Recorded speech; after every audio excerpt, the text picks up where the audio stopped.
Shri Tripura Rahasyam MahatmyaKhandam Chapter 8.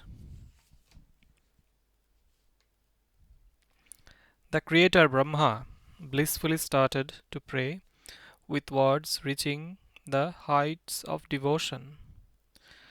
Victory to Mother of the Universe, victory to the Supreme, the consort of Mahesha, victory to the dispeller of the distress of the devotees, victory to the intelligent form, consciousness situated in all beings. We Brahma, Vishnu, Rudra, Ishana, and others carry out by the sportive movements of whose eyebrows the act of creation, protection, and destruction of the world. To that great Devi I salute. I create Murari protects Murari protects, Rudra destroys, Isha conceals this world. All this happens by a trifle of your strength, and Sadashiva, who is the cause of grace, does so only by seeking shelter under your lotus feet. Hence, you are adorable by one and all. By your forms manifestation as Vama, Jyeshtha, and Rodri, you have placed us in our present positions, and in the form of Ambika, you occupy the fourth transcendental state. If you were to involute the space and stay at your own abode, then the five of us would remain in this creation as well known five great corpses.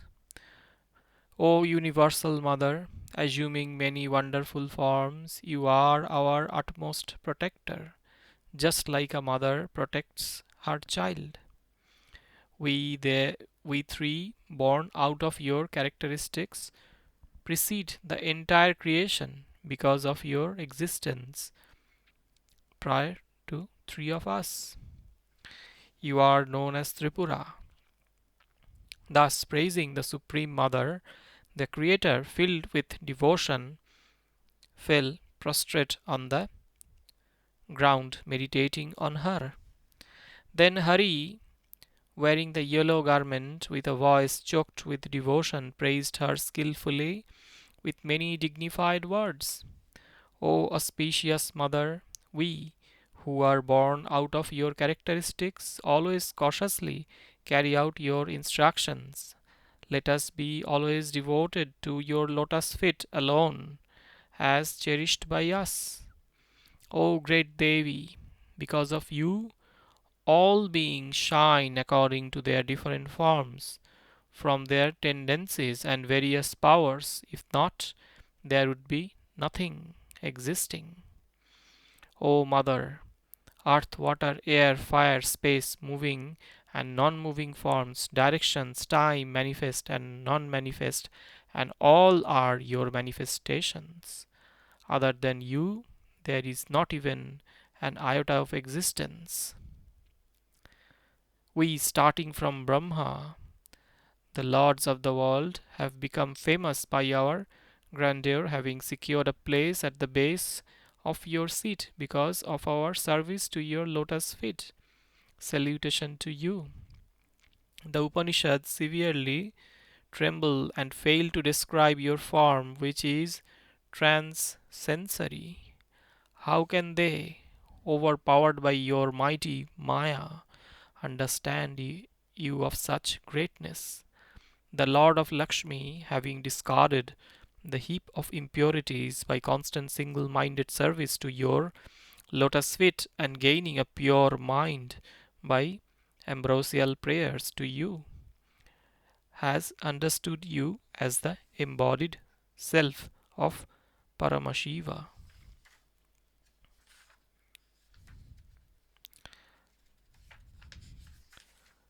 The omniscient Veda, proclaims that the three tendencies, gunas, cause your seeming form. Hence, out of extreme compassion, you have assumed this brilliant form for our sake. We are seeing this, your most effulgent form, only due to our great service to you. O Mother, let your desirable form pacify the multitude of defects of gods led by Indra. Murari, praying thus to the great Devi Tripura, was immersed in the ambrosial ocean of devotion and did not see anything else.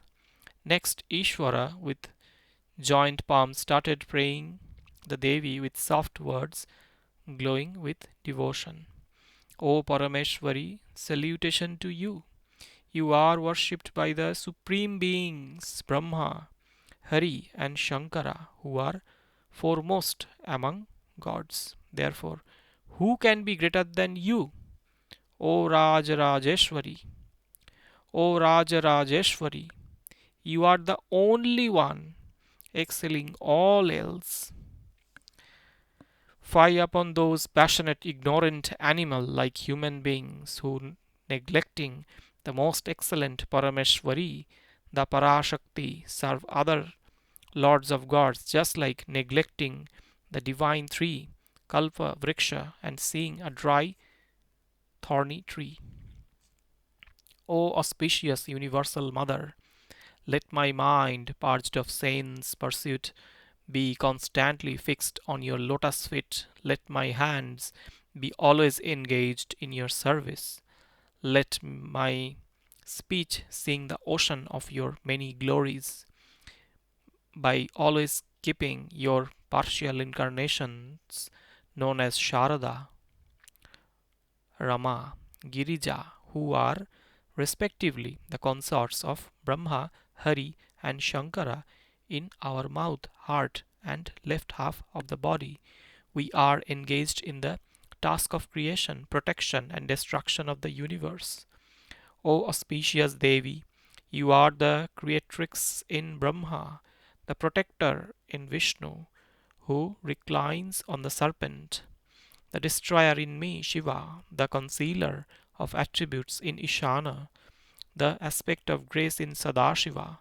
You are Parashakti in the transcendental Parabrahma. You are by nature the glowing intelligence. O Parashive, just like the hardness in earth, the taste in water, the form in fire, the movement in air, the vacuum in space, the heat in sun, you are the essence of all the creative principles, starting from Sadashiva to the earth.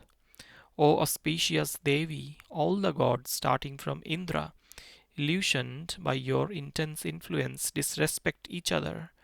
O Mother, rescue these gods who are your children by casting just once a little of your glance that is soaked in the ambrosia of mercy.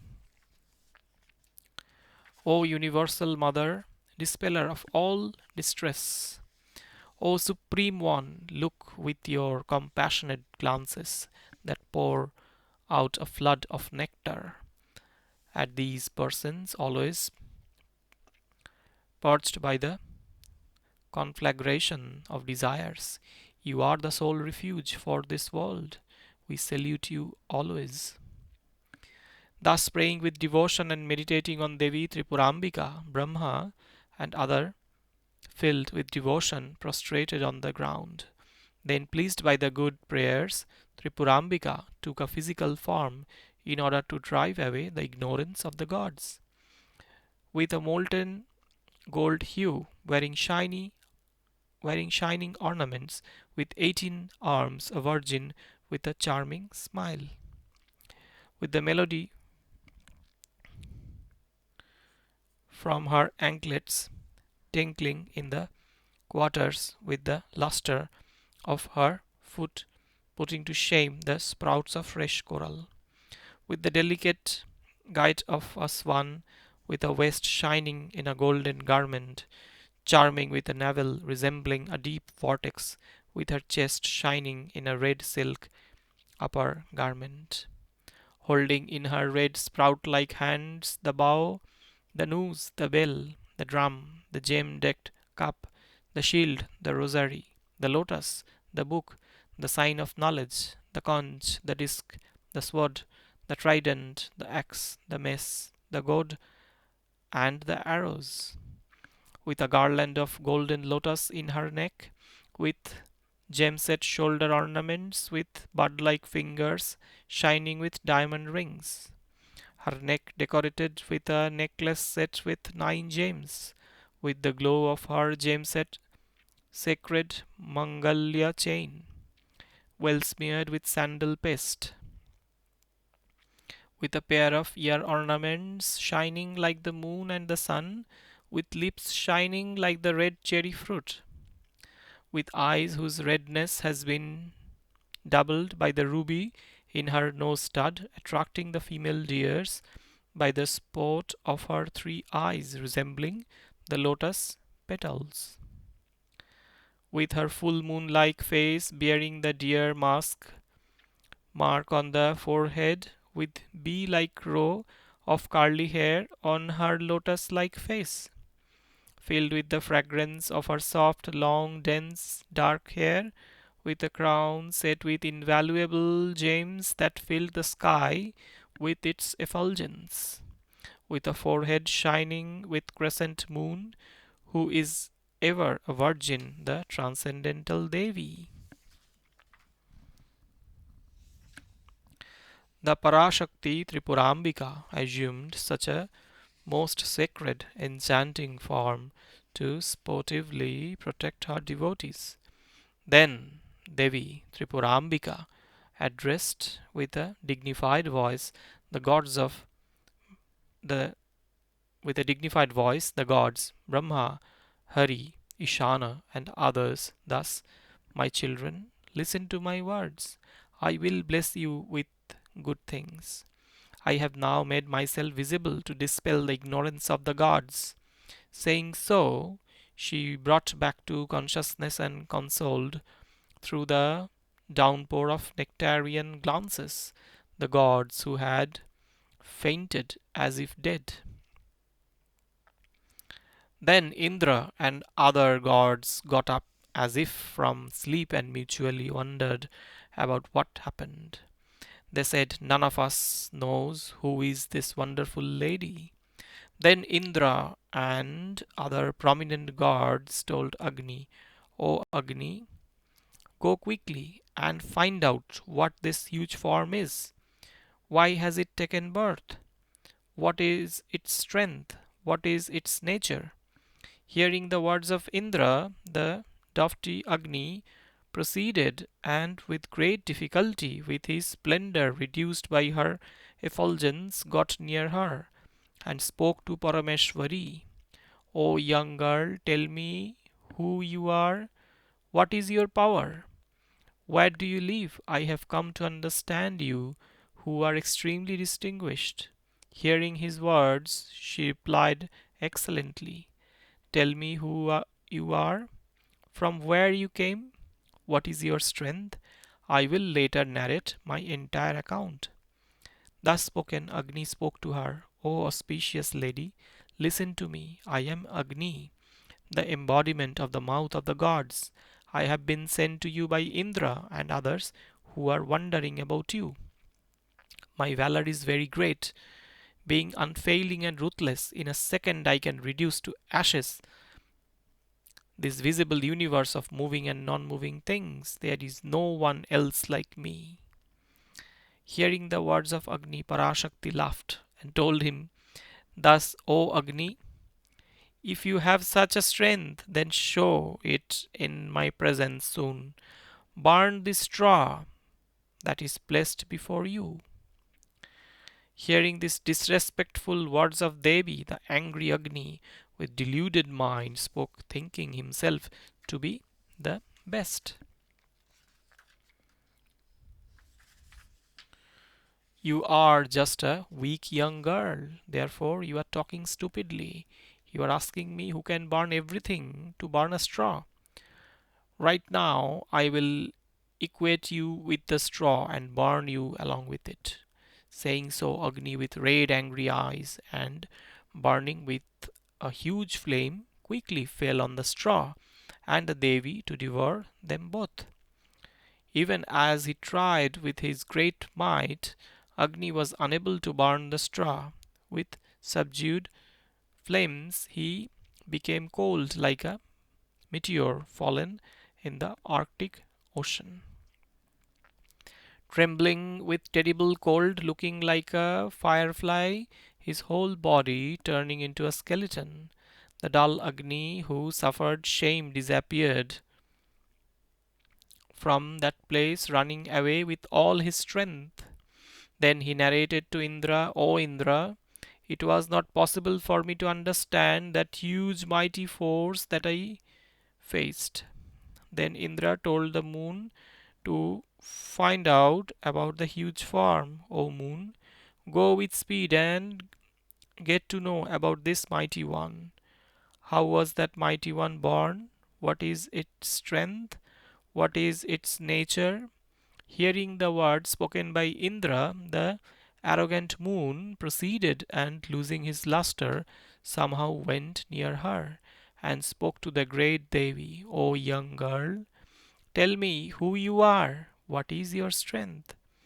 Where do you live? I have come to understand an extremely wonderful lady like you. Hearing the words of the moon, the Devi spoke excellently. Tell me who you are. From where have you come here? What is your might? Later I will let you know about my story. Told so by her, the moon addressed her thus: I am the reputed moon, the protector of the universe. I am the lord of herbs. With my ambrosial rays I protect the grass, the creepers, the bushes, and the trees. Indeed, the whole universe is alive because of me. Hearing the words of the moon, the transcendental Devi said with laughter, O moon, if you have such a strength, show it before me quickly.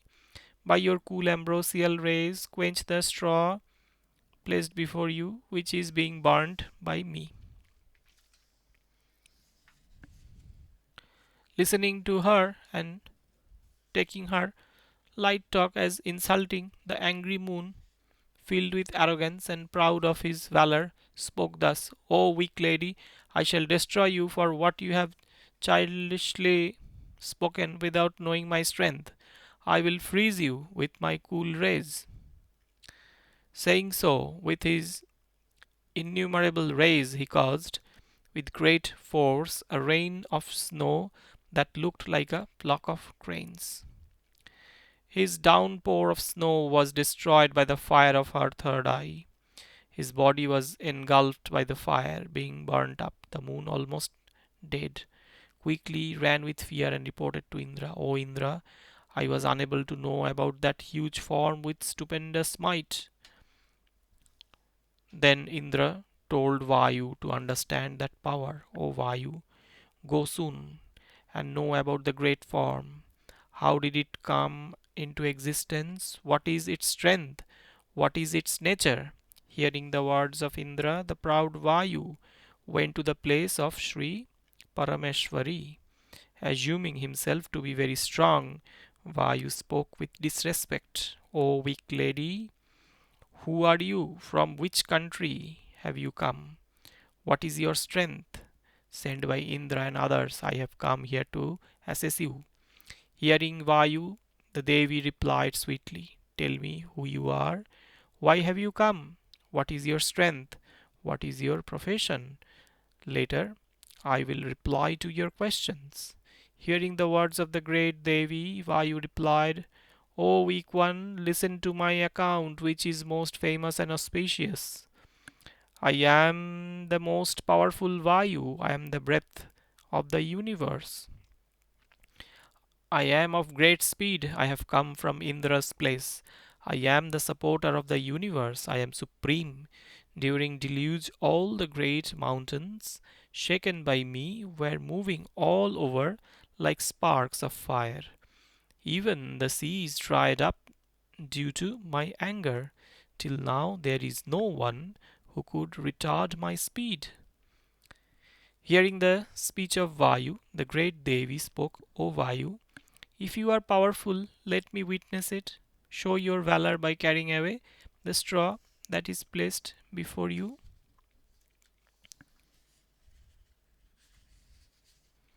Hearing such deriding words, the angry Vayu, being proud of his valor, uttered abusive words. O weak lady, foolishly why are you opting destruction?